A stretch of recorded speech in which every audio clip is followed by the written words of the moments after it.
Hi there, it's Angeline here at etrailer. Today we are talking about the Kuat Transfer V2 4-bike rack. And this is going to be Kuat's entry-level rack that's still versatile for all kinds of different bikes of different shapes and sizes. But the biggest thing about this is that this has the ability to carry up to 4 bikes. So if you, your friends, your family all want to go for a bike ride, well, this might be the solution for you. Now, as cool as those features are, there are some things to consider, especially for vehicles of different shapes and sizes. So we're going to talk about those as well. For the main pros of this rack, it's definitely going to be the fact that it's a front wheel mount rack with a goal post frame. Front wheel mount means you simply set your bike up and onto the bike rack. You secure the front wheel up top with that hook as close to your front fork as you can get it. And then you go over to the rear cradle and you fit the straps through and secure that rear tire. And just like that, your bike is now mounted. And again, front wheel mount means that there's zero frame contact and you have a sturdy fit. So that way when you're driving down the road, your bike is in place. And having all 4 bikes properly mounted means you have a sturdy fit. Now, what goal post frame means though, well, that's something that's going to be a little bit more evident when you get closer to the bike rack. Now I have most of the bikes off except for the last one. And this right here is the reason why I really like that goal post design. Instead of having to reach over a bunch of cradles, I can now step in towards the rack, and this makes things a lot easier for both loading the bike up as well as taking the bikes off. So this is a reason why some people prefer the Kuat Transfer even compared to something like the Kuat NV, because it has that more open design and makes it just a bit more accessible. Most bikes do fit on this, but you do have a maximum weight capacity of 40 pounds per bike. So for those extra heavy electric bikes, you may want to check out Kuat's beefier bike rack like the Kuat NV.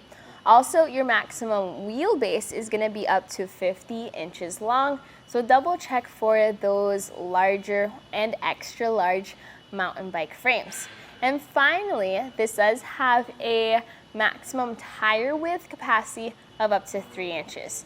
But in that case, if you do have a fat tire bike wider than 3 inches, there are add-on adapter kits that you can purchase for that bike.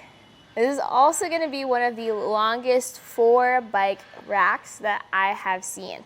And that is because they give a little extra space to fit your different bikes. So if you have a small garage and need to park into a tight spot, something important to look out for is going to be how much length will this add to the back of your vehicle.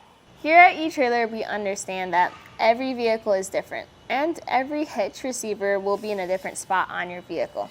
So what we do is we measure from the center of the hitch pin hole, and that will help us figure out where on your car this bike rack will sit. So from that center of the hitch pin hole to the furthest point on the rack, this is going to be about 59 inches of length added. So that's almost 5 feet. Definitely a lot of space that this will add to the back of your vehicle, but hopefully this measurement helps you out.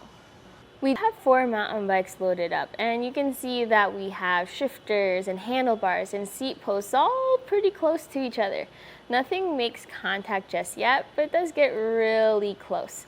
Now, your distance apart from bike to bike is going to be 11 inches of space, and that's center to center for the cradle. Now, my main recommendation is that always load your heavier bike towards your vehicle and your lighter bike towards the end of the bike rack, just because as you're moving, you want to make sure that the heavier bikes have the most support on that hitch. If the weights are really close and you find that just handlebars and seat posts are just hitting up against each other, you could adjust things a little bit. Some other things you can do is you can adjust where it sits on the cradle. If you didn't know, the cradles pivot, not just the rear cradle, which goes up and down, switching A to B on the front cradle, or just moving the bike around to get the best fit, might help out with loading up multiple bikes. If you're familiar with the other Kuat Transfer bike racks, and pretty much any Kuat rack, their lever is usually closer to the vehicle. And that's the same case with our 4x carrier. Now that lever made sense when the rack was a bit shorter because I was then able to hold the rack up and then kick the pedal and push it down. But in the case of our 4x carrier, that's not going to be an option for me. For that reason, it's going to have to be a team effort. So I'm going to be over here. I'm going to press the lever. I grabbed Ethan to help support the bike rack. So he lifts up a little bit so that I can press this lever down. And with it depressed, he's then going to tilt it down towards the ground. Once the bike rack is tilted, that's when you can now open up your hatch, open up your tailgate, or lower your tailgate, or open up your trunk. Now, because the tilt of the Transfer isn't quite that deep, you do have to be a little bit careful with your larger hatch doors. This will still give you a good enough clearance to grab your smaller items, but you still have to be mindful of that whenever you are tilting things away. You might not get full access with a more shallow tilt like this. And when hoisting it back up, remember that it is going to be a lot of weight. So try not to put your weight on the bikes, but rather on the rack itself. And then when you get it up into position, that lever snaps back into place, and now you're ready to drive away. Now when your bikes are off, you probably don't want the bike rack sitting out behind your vehicle, especially since we had measured it to be about 5 feet added to the back of your hitch receiver. So you can make this a bit more compact. So what I recommend doing is going around and putting all the straps into their cradles first, and then bringing these hooks down. Now you will want all the hooks down. However, this is a special trick that I do just because I can't quite reach to the lever at the end of the bike rack. So I have these in the up and ready position. I kick on that lever, I start lifting up, and then I push these hooks back in as I lift this up. Now, on its own, the bike rack is pretty lightweight. It's just really large and bulky. And once it gets into the compact position, the straight up and down, it snaps into place. And again, you are ready to drive and hit the road. This is what our vehicle looks like in reverse. You can see that as we are backing out of our garage, we do have visibility of if there's any people walking past us or if there were any vehicles behind us. So definitely something that's a pro.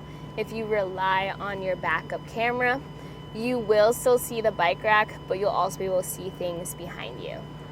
This is a 2-inch shank, so you need to make sure that you're fitting this into a 2-inch hitch receiver. That's because once you carry multiple bikes, it's a lot of weight, and you need to make sure you have that strong hitch receiver that can handle this. Now this is secured by a hitch pin and clip. So the clip just secures the hitch pin. You'll notice there isn't really any tension on that hitch pin. This is more of just a safety feature, and that's because there is a cam system on the inside that's doing most of the work. Now, your hitch pin can be upgraded to a lockable version. So this is something that you can get to be keyed alike to the lock on your bike rack. And this is your special security tool. You'll notice that there is a cut out hole on the inside of this Allen key. That hole matches this nub inside your bike rack. So in order to tighten down your bike rack, you put that security tool and then use this to tighten down, which then pushes up in your hitch receiver, making for an anti-rattle experience. So as long as you have everything tightened down on this side, when your bike rack moves around and you're driving, then you know it's a good and secure fit. What you saw was my review of the Kuat Transfer V2 4-bike carrier, which is the etrailer kit of the 3-bike with the add-on, just to make it a lot easier for you. And this is here at etrailer.com.